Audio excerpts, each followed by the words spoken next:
In this video, we talk about 10 methods that helped me save money fast towards financial independence, retire early, with over 70% of my income going to savings or investing each month. And stay to the end to find out what was the most important method on my own journey. Hi everyone, I'm Jessica, and I love talking about financial freedom after experiencing burnout early on in my pharmacist career. On this channel, we talk about simplifying and passive income to combat feelings of burnout or stress in your life. I've talked openly about my burnout journey and how we paid off over $385,000 worth of student loans. You can watch those videos as well. If you'd like to learn more about my journey to fat fire and my 70 to 85% savings rate, you can also click those videos here. Let's get started with the 10 methods. The first method for saving fast was really getting intentional with the 3 big Kakelbo survival categories. Now, if you've never heard of the Kakelbo method, I have a free Kakelbo resource and video linked below. And the survival categories include housing, transportation, and food, and getting really intentional about how I spent money in these 3 big survival areas, because typically it accounts for the largest percentage of our income. You know, if we are spending 30, 40, 50% on housing, how can we make that meaningful and joyful to us, but spend a smaller percentage on that survival category?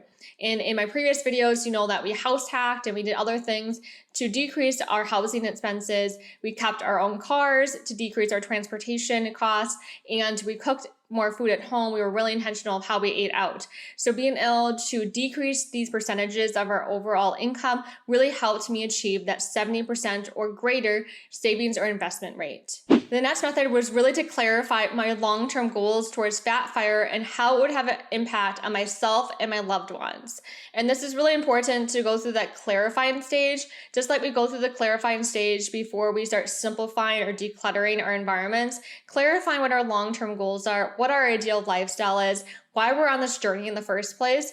Because anytime we clarify this up front and are really clear and written down about this, then when we come upon challenges through our journey, we can go back to why we're on this journey in the first place and how we want to achieve our long-term goal. Because yes, there's going to be challenges that arise. Yes, this is not going to be an overnight success. It's not going to be a 1-year success either. It's going to take years of commitment towards it, unless you are inheriting money or you're winning the lottery or something else.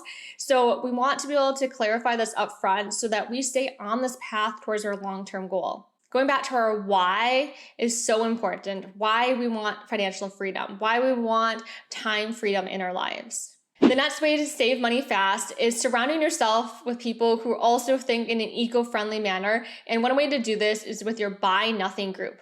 I found my Buy Nothing group just a year ago, and this was so helpful in being able to exchange ideas, borrow, or give away items instead of having this consumeristic mindset where we always have to buy new things and things that may end up in a landfill anyway. And this is really important because if you're just using something for one season of your life, or if you are buying a really large item like a furniture piece, maybe you can go to your Buy Nothing group and get it there for free instead. And this means that it finds a new happy home that's going to be enjoyed and creating memories for yourself and your family, and it's not going to go to a landfill. So a lot of times if you have children and they go through really small seasons of their lives, then you can get items from here instead of buying them. You can get furniture pieces.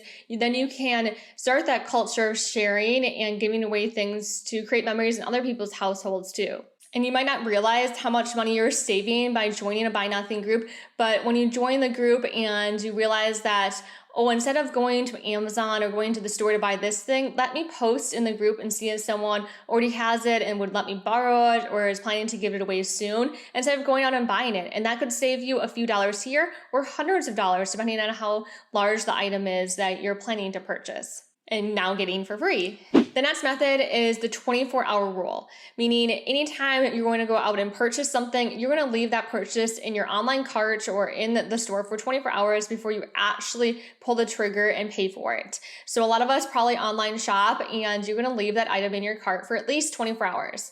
So I would say at least 24 hours. For some people, you might need to extend that to 48 hours to 72 hours.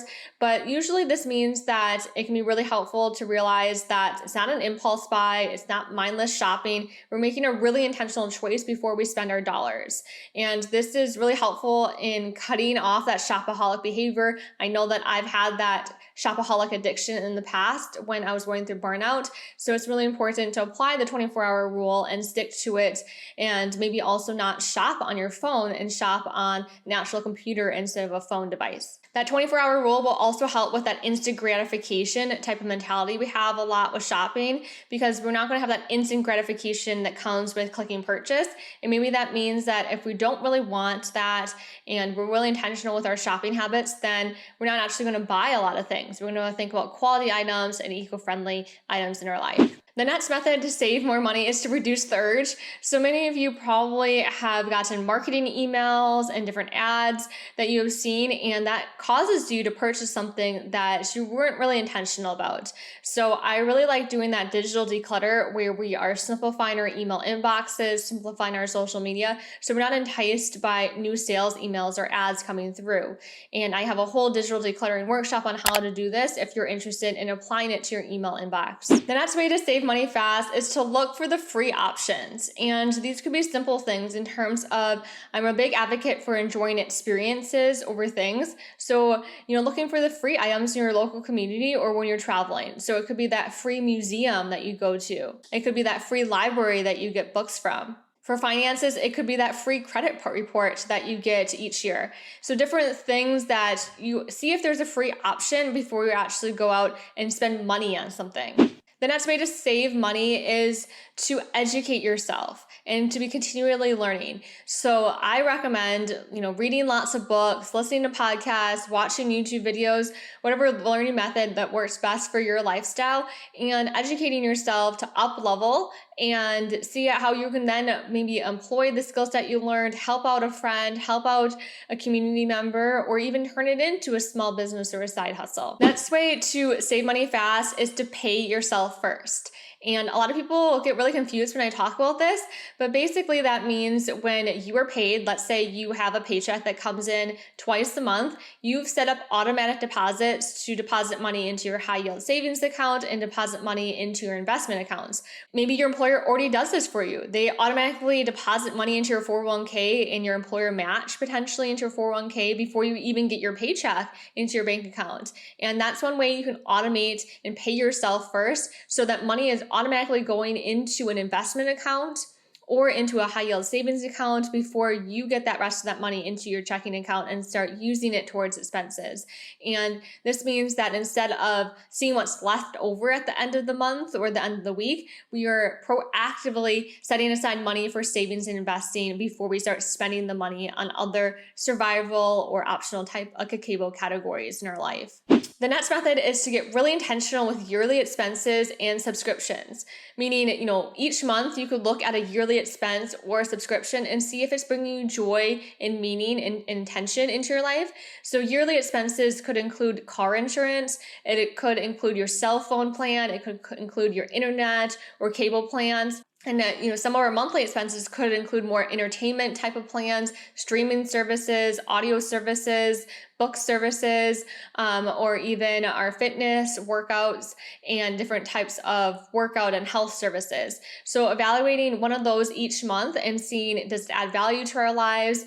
Is it at the most cost-effective plan? Is there a discount I can ask for? So I'm an educator, so I've asked for education discounts in the past and negotiated prices on different yearly expenses to get the most out of them. So it's something that you definitely can do. And then if you also have a small business that has subscriptions and software that you subscribe to, then you can also apply the same method to your small business. The last method is to track your financial well-being and see where your hard-earned money is going. And if you never have tracked this before, I have a really simple way to do this on the Kakelbo Method in 4 simple categories. And it's something that, really changed my own life and our debt-free journey. And I highly recommend that you find the method that works best for you and you are able to stick to it long-term, because we all want to know where hard-earned money is going so that we can use it in the right places in our life. Remember when my husband didn't even know how much his student loan bill was? We faced the facts. We employed the Kakelbo Method and we went through this amazing debt-free journey in the last 6 years, and I would love for you to do the same. What method helped me the most in my own fire journey? I would say the method that helped me the most in the beginning was getting really intentional with the three big Kakelbo survival categories of housing, transportation, and food. Because it's so enticing to have that lifestyle inflation once you graduate and have the income to have a nicer lifestyle, but being able to get really intentional with survival categories is so important early on in your own fire journey. Later on in my fire journey, I think the most important method was setting up and paying myself first with automatic deposits and investments. So setting up my automatic transfers into my taxable brokerage account, automatic investments into my taxable brokerage account was really helpful to take away all that psychological component of manually transferring that and deciding when to purchase and when to not purchase. So automating those things just removes another step in your life and really decreases your mental clutter and your mental load in your life as well. I would love to know how you are saving money towards your fire goals. Share your experiences in your own journey in the comments, and make sure you're watching our other videos on financial independence and financial freedom. Until next time, cultivate joy, my friends.